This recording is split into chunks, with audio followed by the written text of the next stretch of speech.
एका कढईत खोवलेला नारळ आणि गूळ यांचं मिश्रण एकत्र करून घेणे, गूळ विरघळेपर्यंत आणि मिश्रण एकजीव होईपर्यंत ते परतून घेणे. त्यानंतर त्यात आंब्याचा रस ॲड करून मिश्रण घट्ट होईपर्यंत परतून घेणे. हे मिश्रण थंड होईपर्यंत बाजूला ठेवून देणे. तोपर्यंत मोदकाच्या पारीची तयारी करून घेऊया. एका भांड्यात पाणी घेऊन ते उकळून घेणे. त्यात आंब्याचा रस, तूप, चिमूटभर मीठ आणि तांदळाचे पीठ हे एकत्र करून त्याची उकड काढून घ्यावी. ही उकड थंड होण्यासाठी थोडा वेळ बाजूला ठेवावी.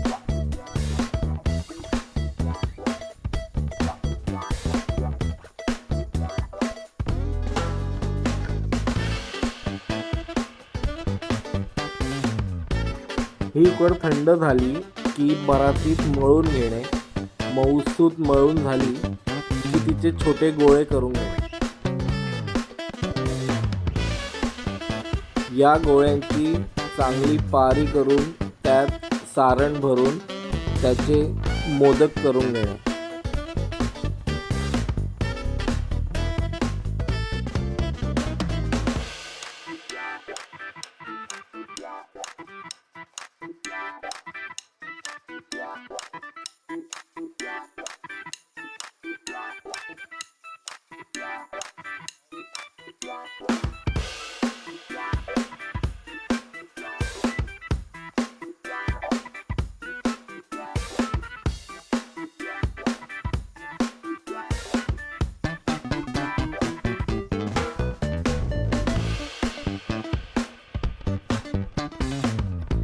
हे तयार मोदक त्यानंतर 10 मिनिटं वाफवून घेणे आणि आता तुमचे मोदक तयार.